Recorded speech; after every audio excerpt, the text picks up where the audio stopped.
Voila. So welcome, beautiful humans. I am going to introduce myself, although you guys all know me, but this is for Viola's community as well. My name is Joali Trinidad. I am the co-founder of Root and Wisdom. And we do these lovely monthly community calls for folks in our tribe to be able to connect with lovely people such as Viola, amazing spiritual teachers, and to just share really awesome tools and teachings that are really helpful and beneficial on this path. I would love to open the space and the floor for Viola to introduce herself and anything you feel inspired to share about the work that you do. Okay, hi everyone. It's really an honor to be here. And I've been working with Troy and Jolie for some time now, doing the Awakening the Illuminated Heart workshop, which you both participated in, and then have been doing some sound baths for your retreats. So I just love the collaboration energy that we've been experiencing together. And so when I was asked to come on this call today to share some of the information about the heart teachings that I offer, I was delighted to do so. So I am as well as a sound bath facilitator and a sound healer, I am also a workshop facilitator for Drunvalo Melchizedek's School of Remembering and the Awakening the Illuminated Heart workshop, which is a 4-day intensive where we learn to get out of the duality of the mind and into the unity of the heart. And so that is some of the things that I will be talking about as we go along in this class tonight and this sharing. And so I am a lover of life. I am enthusiastic about living, even though I can see through many of the illusions that we have been presented with, like all the lies, all the manipulations, all the distractions. I see it all and I choose to be in joy anyway. And so it's a unique vantage point where you're looking straight in the face of the matrix and just choosing to be the most joyful, loving person that you can be, regardless of any of it. And so that's kind of the vantage point I come from, this enthusiastic joy. And so happy to just share whatever may be valuable here today. Beautiful. And I'm curious, how did you come across Drunvalo's work and how did that happen for you? So back in 2011, Fukushima happened. I don't know if y'all remember that whole drama. And, it was a kind of a global crisis, right? And at the time, I kind of got like a shooken up from it. Like, oh, stuff's going down in the world. I need to prepare for whatever's coming. And at the surface level, where I first heard that message, I thought that meant maybe for the apocalypse. And that went on for a month or two until I went deeper with it once the panic sort of subsided. And I realized, oh, the only thing I really need to do to prepare for whatever is coming in our lifetime is to get into my heart. Is to like really truly get into my heart. That's it. That's the only thing that I need to really prepare for. And I mentioned it to a friend and she said, you need to read this book, Living in the Heart by Drunvalo Melchizedek. And I had heard of his name before. I knew he was really into the flower of life and sacred geometry, but I thought it was more intellectual. But this book was actually really, truly intuitive and from the heart. And that just really just got me on that whole path. And I studied with him and then I trained with him to be able to facilitate his body of work and have been doing that for the last 13 years now, and also work closely with him in some other capacities as well for some new books he's writing and things like that. So deeply immersed in that work. And what is can you share the flower of life and a little bit more about sacred geometry Yeah, I'll share just a little bit about my current understanding of sacred geometry. If anybody really wants to dive into sacred geometry, you can go to those books, The Ancient Secret of the Flower of Life, Volume 1 and 2 by Drunvalo Melchizedek, and he really talks in great detail about sacred geometry. My current understanding is that we really truly do live in a simulation, in a matrix, in some sort of scripted computer code or something like not exactly know, of course, what's going on really, but it really feels like that this is a simulation. And most of the advanced quantum physicists will also agree with that statement. So, in my understanding is sacred geometry is the code that this simulation is built on. And so, if this is a simulation, it has to be encoded. And so, people started to find these codes throughout nature. And you start to learn like, oh, that's the code. It's that creates all physical matter, this reality and whatnot. And we call it sacred because that's assuming that this world is sacred. But nonetheless, it's code. And that's why you see the same spiral patterns in plants and the same Fibonacci like ratios in the way our fingers grow and plants grow and like everything. It's all pointing in the same direction, and it can be broken down into these shapes, these platonic solids that create all of matter around us. So tuning into that gets us in touch with our blueprint of our net nature. And when we understand sacred geometry and we can work with it, we can start to play with the code and open up our belief patterns, which is a huge thing. And something that is, I'm really passionate about talking is the belief patterns that we carry. Because if we live in an unlimited universe, if this really is just code or suggestion or simulation, or we create it with our understanding in our mind in whatever way that we're projecting onto a screen, then it's unlimited. And the only thing that's really limiting us is our belief patterns. So when we start to break open our belief patterns, then we start to end up with a choice where we can say, no, I'm not going to abide by this limiting belief pattern. You know, there's people out there breaking codes in every way. The people who are doing breatharianism, who are doing fire walking, who are levitating. All these things are to just do something that helps you break the code of what we are told is possible. And by logical means, anything outside of that we call miracles because they're things that happen outside of logic, but really that's just beyond the limitation of the belief structures that we've been handed. Yeah, and you were breatharian for a bit. I have explored it. I have because it's just the way that I have found to try to break the codes. I think if you can break one code, it opens up all your belief patterns.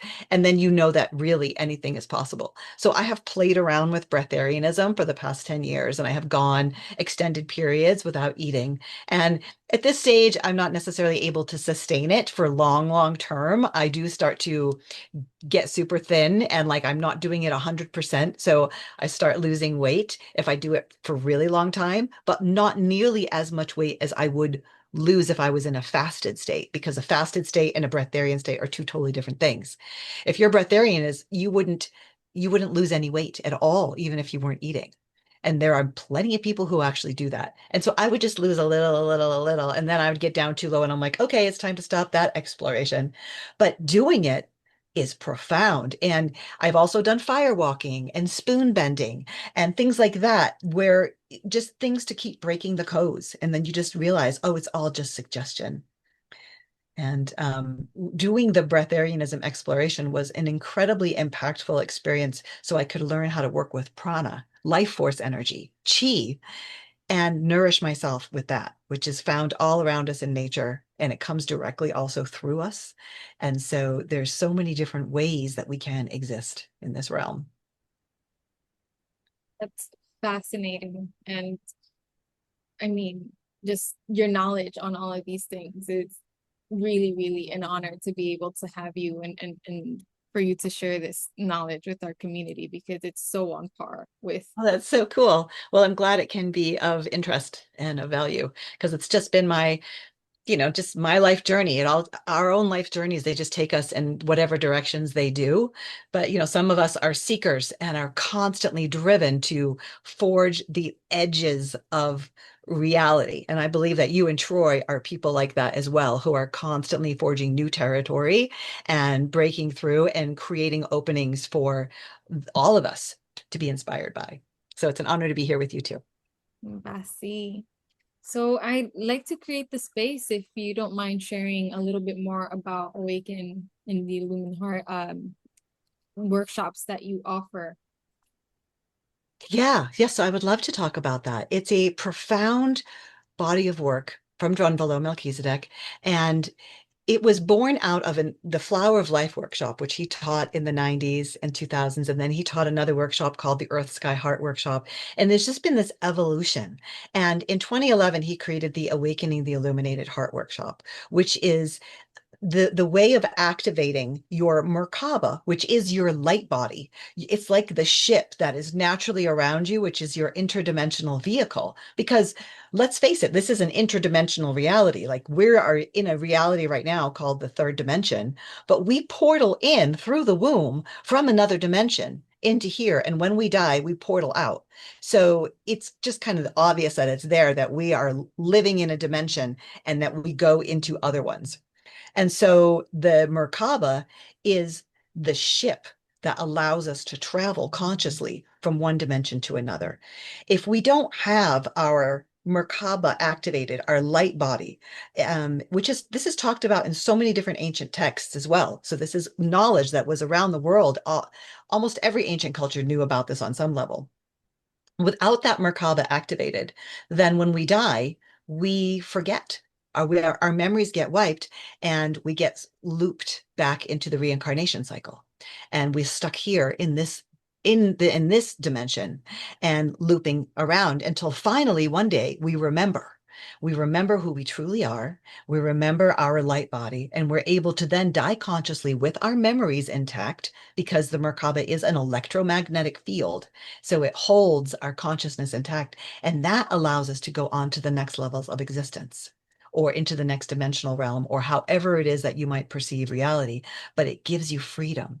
So this is what this body of work teaches. It also teaches how to create reality from the unity of the heart instead of the duality of the mind. And I think that this part right here would be really valuable to share with the community. So I'm going to open this up right now, even though I'm kind of going through a little list of the things that we talk about in the workshop, but let's just open this up a little bit. That we are creating our reality all the time on some level, whether it's consciously choosing to create our reality or whether we're doing it unconsciously just by our vibration. We know that the world around us responds to our energy, to our mood, to our intentions. Sometimes we manifest really easily, or sometimes we're just in a bad mood and then weird stuff starts happening to us, right? Because we're creating it with our energy and our vibration. So if we are living in our mind, which most people are, like the indoctrination of our schooling system has taught us to be in the mind, be in the mind, be in the mind, constantly reinforced. Don't be in your creativity. Don't have those invisible friends. Don't be magical. Don't, be in your emotions. Just be logical, go to school and learn how to think. So we've all been trained very heavily to live from our brain as if that's the center point of our being. And so if we're doing that, then we are living from duality because the mind is based in duality. It has a left side and a right side separated by the corpus callosum. It's a dualistic organ, which is actually, in some ways, the perfect tool for this dualistic reality because the third dimension, as we see all around us, is steeped in duality. This is a dualistic realm.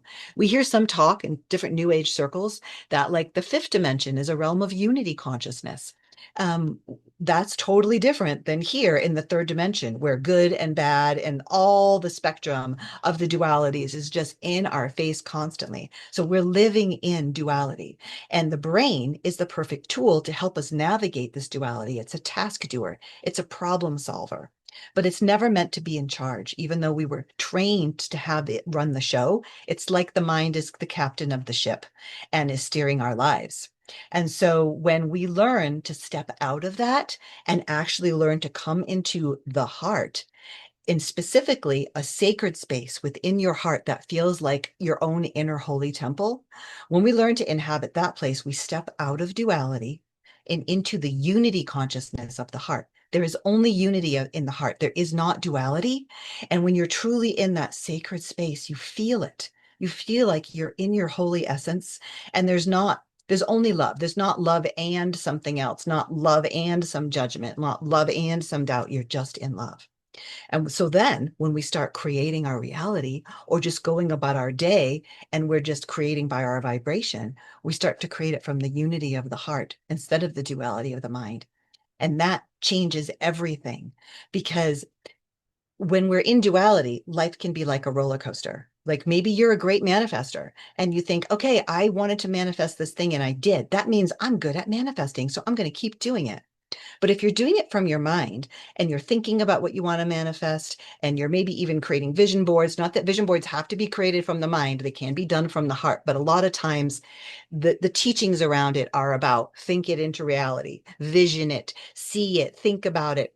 And so when you're doing it from there, you'll create what you want to create. And you're like, wow, I'm a great manifester. But if it's coming from the mind, you're also going to create exactly the opposite of that as well, because that's the creation. It comes in the dualistic form.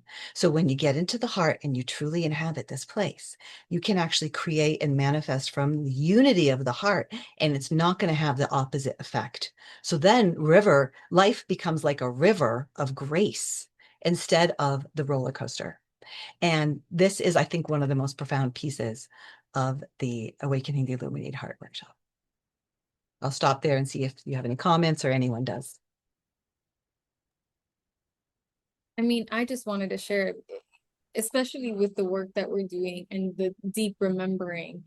It's so important, and to be able to do this and to recall all these gifts and ways of being within our blueprint, and to not forget that, by being able to activate the Merkaba. And something really deep that you shared with us in the workshop, Troy had asked, like, what does Drunvalo do with his Merkaba? And you said that he doesn't do anything because he's just in a state of peace with what is, because you can manifest, you can travel, you can astral project and do all these sorts of things, but he's just in this space of acceptance with how things are flowing, which speaks to being in that river. If you are already in that state, then everything that does come to you is from that space.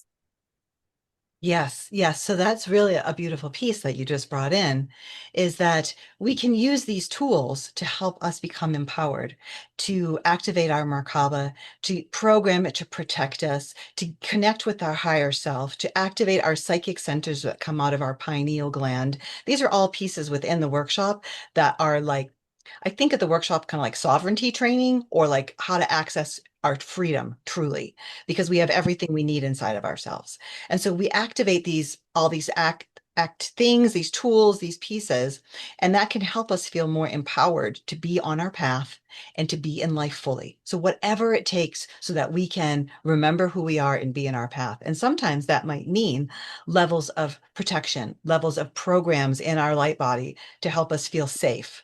But when we get to a certain point, like when Troy asked me, does Drunvalo program his Merkaba?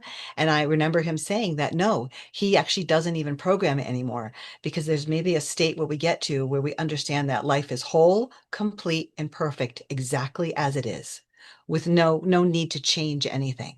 Right? That is definitely an advanced state and definitely something to aspire to. And I feel like lately I've been touching into that some more, where I'm not getting as caught up in the reality, whether it's for the reality or against the reality, or trying to change the world too much or anything. Like I'm just letting it be what it is and just being in my heart and just going, the world's kind of going to do what the world's going to do. I'm at peace. One mantra that I have developed over the last couple of years that helps me a lot is my peace is my own. So anytime anything around me is upsetting, I'm just like, my peace is my own. My peace is my own. And it really brings me right back to that still space that is relaxed and in the heart. I love that so much. My peace is my own. Would you mind sharing maybe any exercises that are part of your workshop, or something that's able to, I know that you had shared with us a lot of visualizations or things to be able to sense the sacred space in the heart, and a little bit more maybe to share about the sacred space in the heart. Sure. Let's talk about that. So let's first identify that there is a place within us that is the center of our being, what I would call the spirit center. And this is a place that if we are in our infinite nature, as there's infinity and infinite forever, there's not going to be any center of that. But right now, we have a center because we are in a finite form. We have an incarnation that will end and then we'll forget. And so it's like these little finite forms. So there's a certain point that we're going to call the spirit center, that is the center of our being. And it's maybe the focal point of your awareness, your consciousness, your spirit, your essence. And you might visualize it like a little glowing sphere or a little marble. And so if you were to close your eyes for a moment and say, I am not my body, but I am a spirit inhabiting this body. Where am I? Where am I located? And then see if you can get a sense of this spirit center and where does it reside in or around your body? As I said earlier, most people are located in the brain, in the pineal center and the center of the head because we're taught to be there. But you could be located anywhere in any chakra in or around your body. So take a moment to think about and feel into, I am not my body. I am a spirit inhabiting my body. Where am I?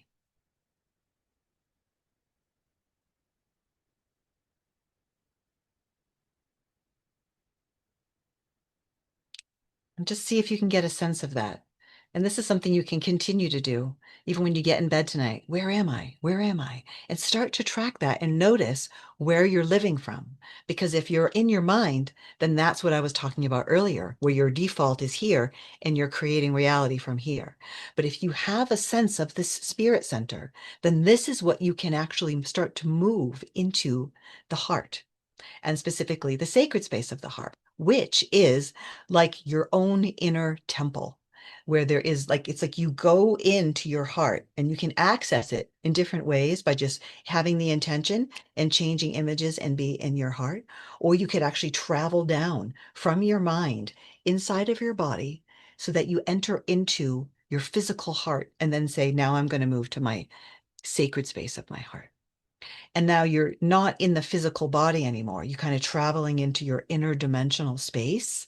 And in that, you will find a place that feels like your inner holy temple, which may feel totally familiar. When you get there, you're like, this place, I've touched this place before when I was on a medicine journey, or I was watching a beautiful sunset, or I was in a loving experience. So it may be somewhere familiar, but it's your inner temple space. So if you start to map out your way there. And there's a whole mapping out in the Living in the Heart book by Drunvalo and whole practices to learn to move down in your body and get into this space. Then once we move that in there, we start to be living in the heart. And in that, then we start to be living more from the unity consciousness than the duality. So this is how we change the game and we live from here. And then you do this practice repeatedly that we learn in the workshop over and over. And then every day you're going into your heart. And then when you notice throughout the day that you're not in your sacred space of your heart anymore, like I'll catch myself, like maybe I'm at the bank and it's going on a long time. I'm getting stressed out or something, or I'm in traffic and I could be like, oh my God, I'm so not in my heart right now. And then I can just bring myself back, returning to the heart. So I start to catch myself and notice when I'm not in my heart. Whereas before this work, it used to be I would notice when I was in my heart because that was a special occurrence. Now the scale has flipped and I notice when I'm not in my heart. And so then I bring myself back there. So then I'm just kind of more living in grace from that. So those are some practices that you can do is tune into that spirit center and then move that spirit center from your mind down your body into your physical heart. And then once in your physical heart, say, I want to be in my sacred space of my heart. And then let yourself just be there. Yeah, something really beautiful that you had shared is or that also Drunvalo had shared is how a lot of master healers or shamans or indigenous workers that are doing this deep, profound work in the universe are doing it from that space and are able do really miraculous things. I think that there was a video that you had shared with us about folks that were doing that, and that they had done a scan to see where their awareness was focused. Can you share a little bit more about that study? Or Yeah, sure. That's great that you remember that from the workshop. So Drunvalo had done he had access to be in this lab that they could actually read on some sort of screen or monitor where a person had their attention focused inside of their body. Like it would actually show up on the screen.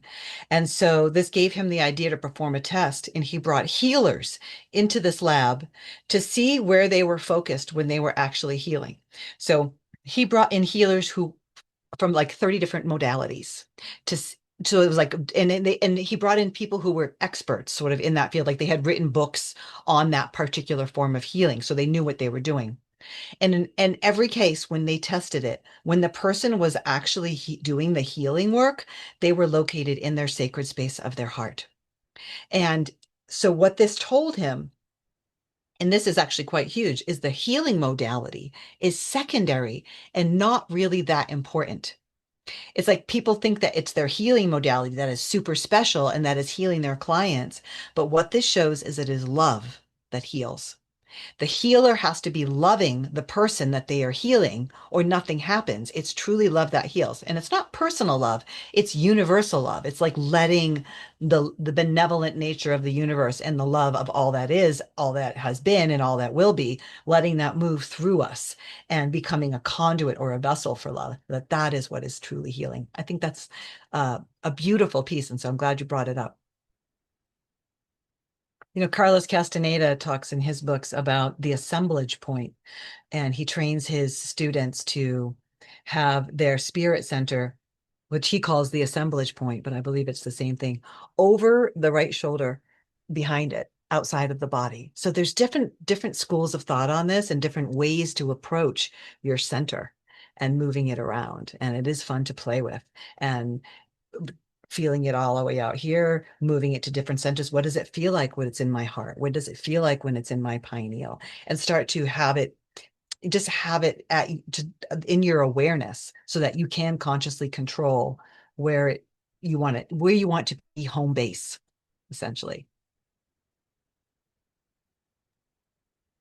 I'm And very I recommend the heart as a beautiful place to have home base, because the unity that is there and the gentleness and the sweetness and the kindness that comes from just orienting in the heart, keeps life in a sweet flow.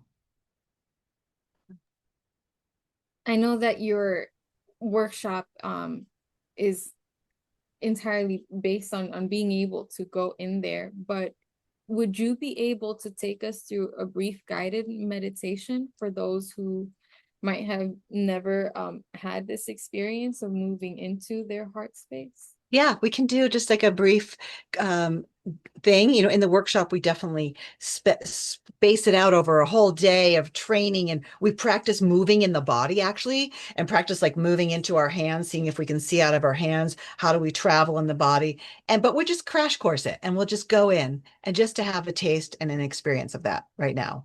So let's do it. So I'll invite you to close your eyes and tune in to your spirit center, and visualize it like a little glowing sphere or a marble, about the size of a marble.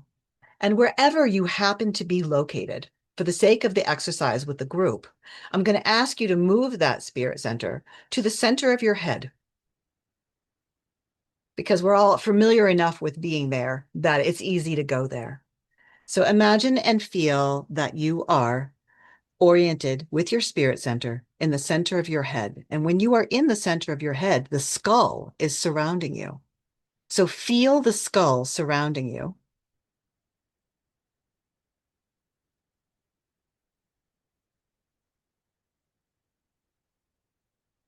And feel as if you are there. And also take a moment to just feel the connection with Mother Earth,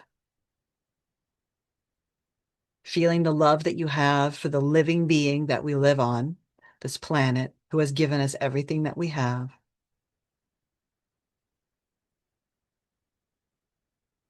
And also feel your connection with Father Sun or Father Sky, which is everything else in creation besides Mother Earth.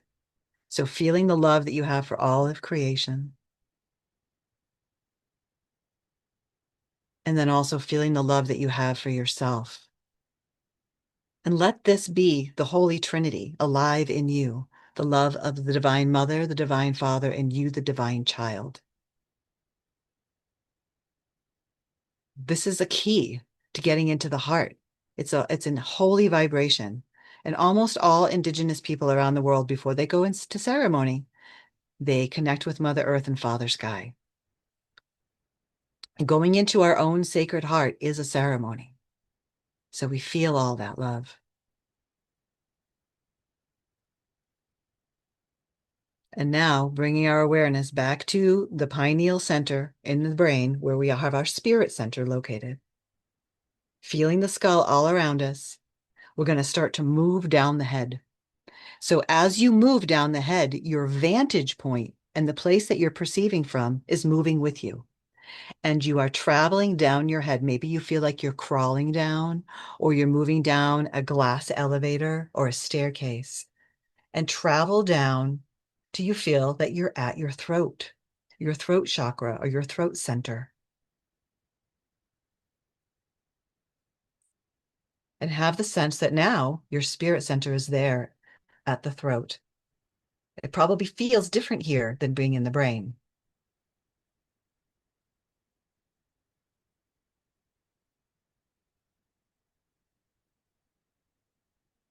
And now you're going to continue moving into your physical heart. Just move down into your chest area and move into your physical heart, anywhere into the physical heart.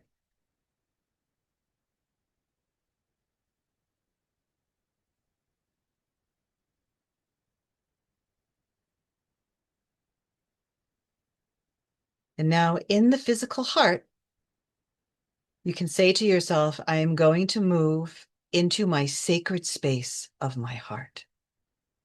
And then let yourself just start to move and intuitively be led to your own inner temple.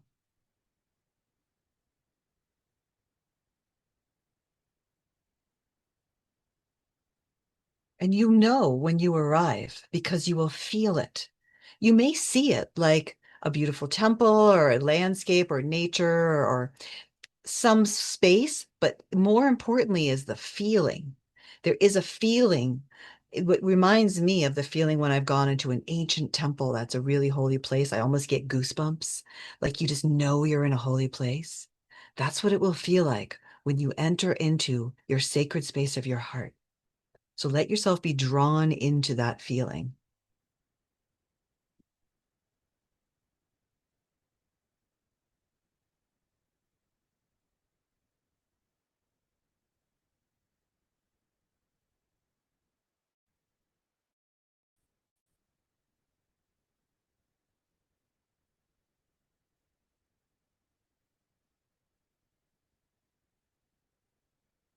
In this holy place, you may also hear a frequency or feel a vibration. In the Upanishads, they talk about this, the true Om, the primordial sound that is older than the universe itself. There is a holy vibration that sometimes we can hear, or sometimes we feel it like a feeling, but we can translate it into sound. And you can actually start humming the sound of your heart as a way to be something that you can remember, so that when you find that you're not in your heart, you could just be humming the sound of your heart to bring yourself back here. So it looks like everyone's muted, so feel free to see if you can match the feeling of being in the heart by humming a note. And you can explore different notes till you find one that resonates the heart, so that you can learn the note of your heart.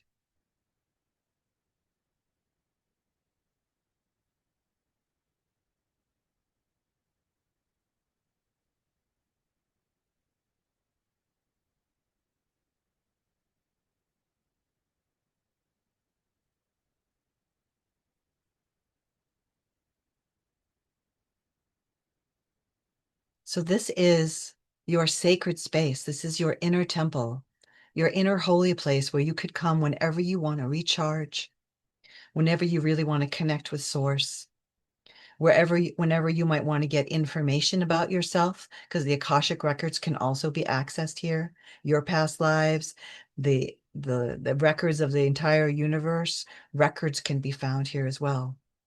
And there's also another space that can be found here called the tiny space of the heart. It's usually a very small space, and in your explorations, you may come across it. And this place is like the inner sanctum of the temple. It is the holy of holies. And in this place, you truly merge with God. And your tiny space of your heart and my tiny space are the same place. It is the place of absolute oneness. And this is something that you will eventually find in your sacred space of your heart as well. So there's lots to explore here. So I'll just give us a moment in silence to just feel this place.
So now that we have brought our presence and our spirit center to the sacred space of the heart, when we're ready, normally you could stay in the meditation for 20, 30 minutes if you want, but we'll just leave it there for now, just as to touch into this place.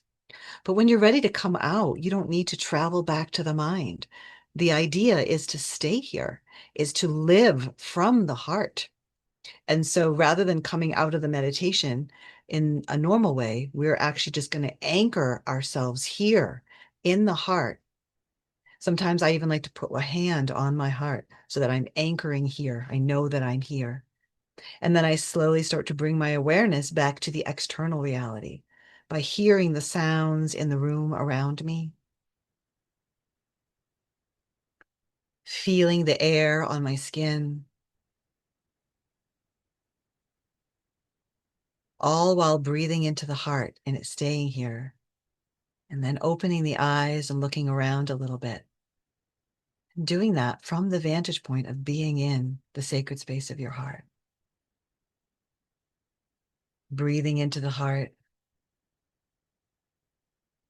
It's a different way of being in the existence.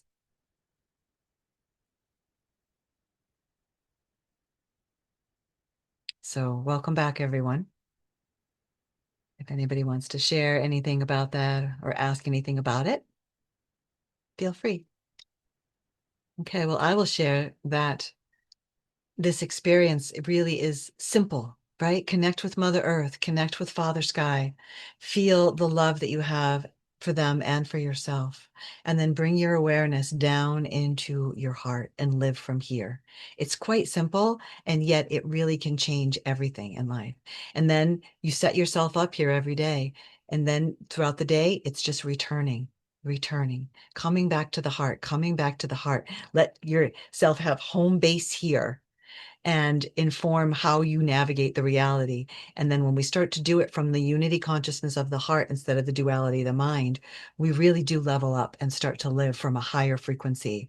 And so it's a beautiful, beautiful tool. And the book, Living in the Heart by Drunvalo, goes in great detail about this. And then the workshop that came out of that, which is what I facilitate, Awakening the Illuminated Heart.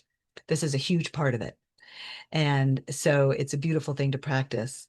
the workshop does go a lot further, because then once we get into the heart, and then we get into that tiny space as well, we also will then connect the heart back to the brain through tantra of the heart and create a unified field between these two that will allow us to achieve a higher state where we actually truly open the third eye, activate our higher centers, and then from there create the light body around us and activate it, and then learn to create reality from this state of consciousness and change the images that are on our sort of holographic screen. And so it's quite a profound life-changing journey. So I'm always happy to talk about it whenever invited in any way, because it's a beautiful work and a big passion of mine to share this information.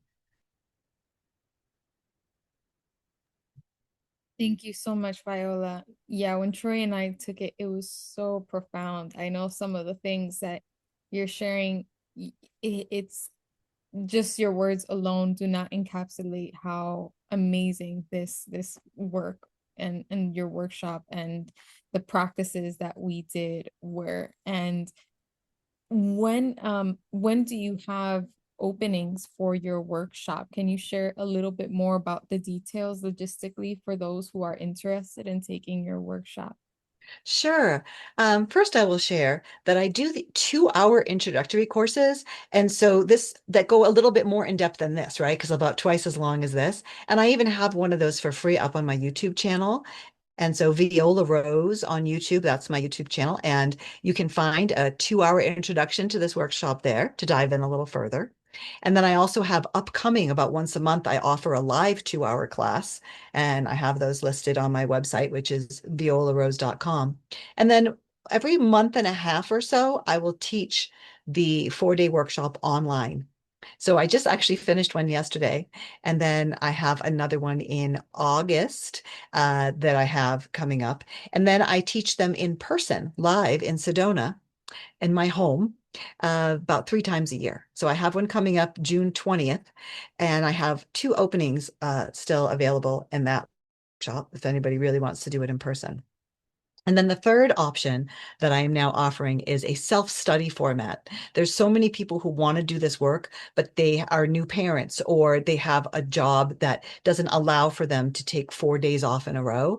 So I actually have a recording of a live workshop that I did in 2024, and I have that available for people to go and watch the recordings at their own pace. I usually recommend people do it as close to the 4-day format as they can, but they can take up to 2 weeks. And then at the end of each day's recording, we have an exchange where you ask me any questions that you have. So you're getting real-time live guidance from me, but you're doing it in your own pace. So all that information is on my website, violarose.com.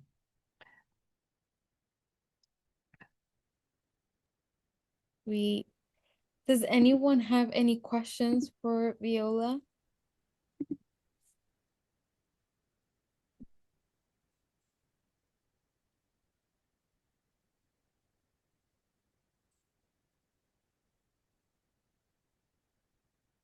We'll leave the space open in case anyone does, but yeah, thank you so much for the work that you're doing. I know that we've been geeking out about, some of the new things that are happening and some of your latest chats with Drunvalo and this book that he has. Do you mind sharing a little bit about that? Sure. And also, Troy just came on camera, so I didn't know if maybe Troy, you were wanting to come on and say anything as well. Yeah, I just wanted to say I got the little one with me. Um, I just want to say that this workshop um, was as profound, if not more, than any experience I had ever working with plants. And I know there's a big emphasis in our society working with plant medicines for different ways. But yeah, what the workshop helped me do was something I don't believe any plant sacrament ever could have done. And so I just want to say to anybody who's interested, it's a beautiful complement to your medicine walk. And I mean, what I'm really saying is it's actually foundational to your medicine walk.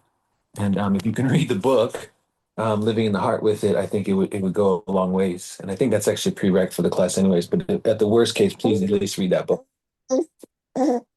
That's it. Mhm. Yes, it's true that reading the Living in the Heart book is a prerequisite to taking the workshop. The workshop really picks up where the book ends. And so even if you don't ever take the workshop, it's worth reading the book. And you can actually listen to it as well, I think online. And there's some guided meditations. And I actually have in that free 2-hour class that I have on my YouTube channel, there's also a guided meditation to go into the sacred space of the heart, which is a little bit longer and more involved than what we shared here. So you can even find that on there and practice this on your own. And so what was it that you asked me to share about there? Oh, the new work. So yeah, Drunvalo is in the process, is very close to releasing The Ancient Secret of the Flower of Life, Volume 3, and then is also going to be coming out with volume 4. So the work is continuing on. He is 84 now, and he's still as enthusiastic as ever about bringing through new information. And on my YouTube channel, you can see a short video that I just did with him about a month ago, where he's talking about this new work that's coming out. And so things are evolving and things are changing, and higher cosmic consciousness are coming in that we can tap into, because we are on such a ride of consciousness. And so things are exciting in our universe right now. Yeah, I'll be finding those links to the interview that Viola is referring to on YouTube. I'll share those in the recap newsletter, and also I'm happy to share that in our WhatsApp, on our community WhatsApp, so that you guys are able to easily access all of that good stuff. And I want to just echo what Troy was saying, the complementary nature of the work, working with plant medicines and working with the heart, and really using these tools to create a solid foundation to be able to have access to your sacred heart. So it's not just something that happens in a ceremony or by accident. You actually learn to carve a pathway there that is reliable, and and you can go there anytime you want and anchor from here. And it's so complementary to working in both fields, which I do as well. So I recommend all of it. Yeah. Basi, Basi.